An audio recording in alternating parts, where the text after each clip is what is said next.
Compter ses calories pour prendre ou perdre du poids ne sert absolument à rien et ça, je l'ai appris à la dure. Quand j'ai commencé à vouloir prendre du poids parce que je pesais moins de 50 kilos, j'ai décidé de compter toutes mes calories. Et sur le papier, ça me semblait super logique pour connaître avec précision mes apports caloriques, pouvoir rééquilibrer si je mangeais pas assez ou trop et maintenir ma discipline et ma motivation. J'ai commencé à le faire et spoiler, j'ai lamentablement échoué comme une girafe qui essaie de traverser un tunnel. En 5 jours, en seulement 5 jours, j'ai arrêté de le faire et je sais même pas si ça m'a aidé à prendre 1 kg. Et j'en peux plus de cette idée reçue comme quoi on doit absolument compter toutes ses calories si on veut prendre ou perdre du poids. J'entends ça de partout alors que c'est un conseil qui est vraiment débile. Je la mets au même niveau que mange des yaourts 0%, c'est très bon pour la santé. Dans cette vidéo, je vais te donner 3 raisons de pourquoi c'est une très mauvaise idée de vouloir compter toutes ses calories quand on veut prendre du poids et pourquoi c'est peut-être même ça qui t'empêche d'atteindre tes objectifs. Il n'y a que 2 exceptions dans lesquelles c'est utile de compter ses calories, je te les donnerai en fin de vidéo et je te dirai aussi quoi faire à la place qui est beaucoup moins contraignant et que tu peux faire facilement pour mesurer l'évolution de ton poids. On est parti. Raison numéro 1, ta vie va devenir un enfer. Compter toutes ses calories, ça implique d'aller chercher dans la poubelle un emballage que tu aurais jeté un peu trop vite, d'avoir toujours ton téléphone à portée de main pour pouvoir tout calculer, de sortir ta balance alimentaire au moins 5 fois par jour, de culpabiliser de pas terminer un repas parce que ça va fausser tous tes calculs tridimensionnels et faire ça tous les jours. Sans exception, ta vie va devenir un enfer et au lieu de te motiver pour grossir, il y a de très fortes chances pour que tu arrêtes après 6 repas parce que c'est trop contraignant à mettre en place.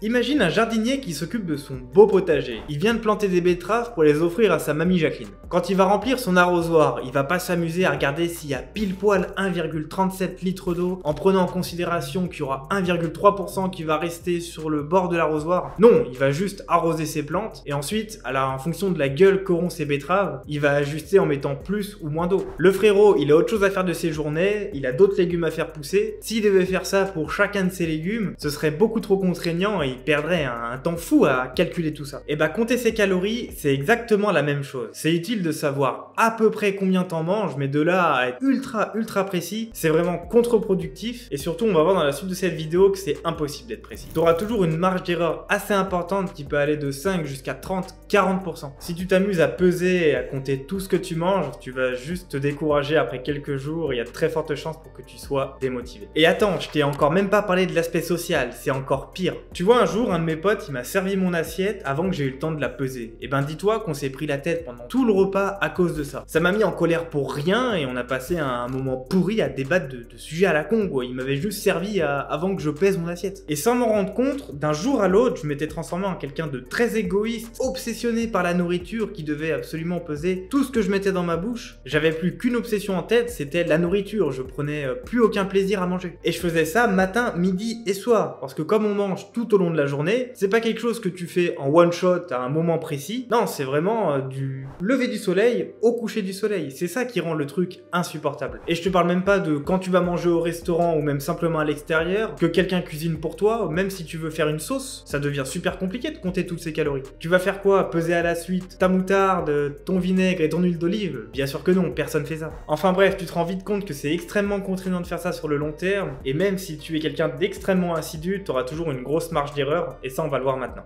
Raison numéro 2, les étiquettes vous mentent. Bon ok, on va partir du principe que tu es quelqu'un d'extrêmement vigilant, que tu as gardé la motivation, que tu arrives à tout peser, que ça te saoule pas, et dans le meilleur des mondes, tu arrives à le faire à la perfection, t'oublies aucun gramme. T'es vraiment le petit écolier parfait qui ramène des 20 sur 20 à ses parents tous les jours. Ok, et ben même en faisant ça, dis-toi que tes résultats seront faussés parce que les étiquettes te mentent. Je t'explique. On va prendre une pomme de terre. Alors, une simple recherche Google me dit que 100 grammes d'une pomme de terre, ça équivaut à 80,5 kilocalories. La précision est chirurgicale. Mais ce qu'ils oublient de dire, c'est la variété. Il y a des milliers de pommes de terre différentes sur Terre. Chaque variété possède un nombre de calories différent. Regarde ces 2 pommes de terre également, le degré de maturité. Tu te doutes bien qu'entre ces deux-là, le nombre de calories sera différent, les apports nutritifs aussi. Et le mode de cuisson, le temps de cuisson, ça aussi ça joue. Ta pomme de terre, si tu la cuisines à la poêle, au four, à peine cuite ou carbonisée, ça va changer aussi, tu vois. Il n'y a rien qui est vraiment définitif en somme et les étiquettes c'est uniquement des indicatifs. Tous ces facteurs vont influer sur les qualités nutritionnelles et sur le nombre de de calories de chaque produit qu'on consomme. Donc même si dans le plus beau des mondes, tu arrives à compter toutes tes calories, tu n'auras pas un résultat exact. Au mieux, il sera extrêmement approximatif. Raison numéro 3, les calories ne se valent pas. On va encore imaginer un scénario parfait où tu n'as aucune marge d'erreur et tu arrives à compter toutes tes calories. Tout ce qui passe par ta bouche, tu sais exactement au gramme près combien il y a de calories dedans. Vraiment, c'est comme si tu avais une montre magique qui te permettait de le savoir.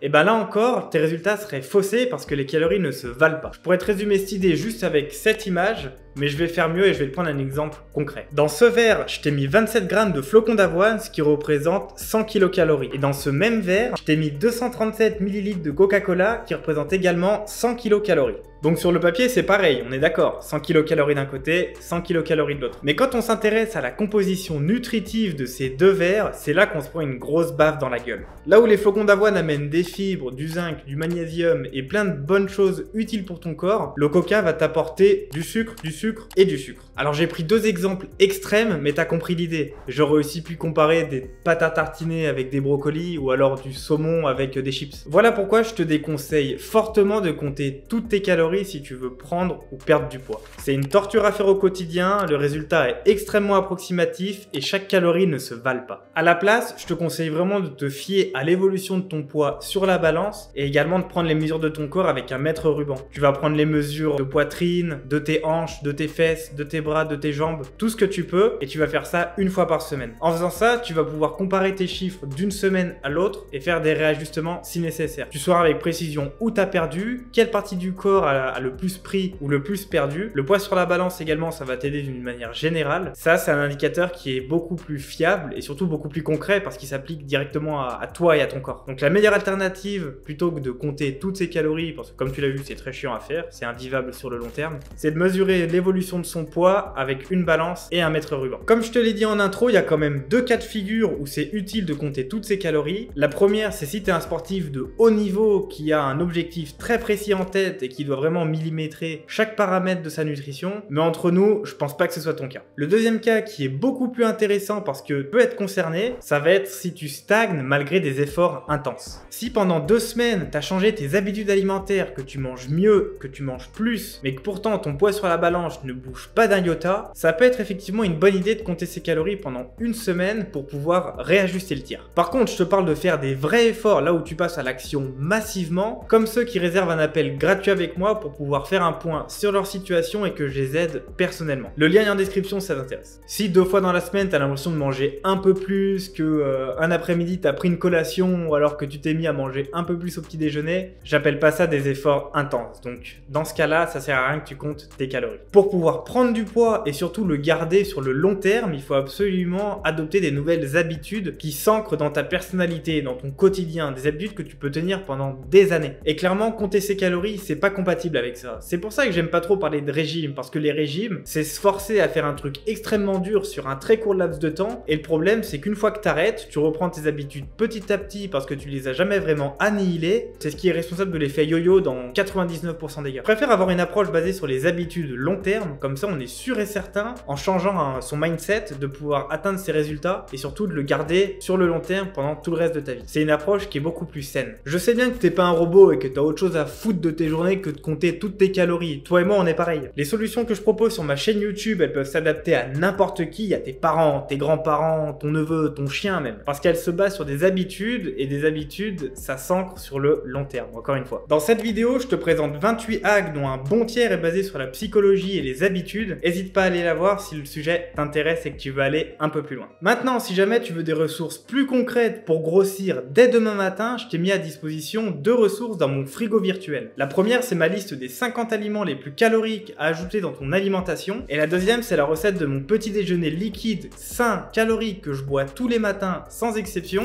T'as juste à aller dans la description, à cliquer sur le premier lien, tu me laisses ton email et tu reçois ça dans les 30 secondes. Ces ressources, elles sont réservées à ceux qui veulent vraiment se bouger le cul pour grossir comme je le fais en ce moment sur ma chaîne YouTube. Sur ce, mange bien, je te dis à bientôt dans une prochaine vidéo. C'était Léo, peace!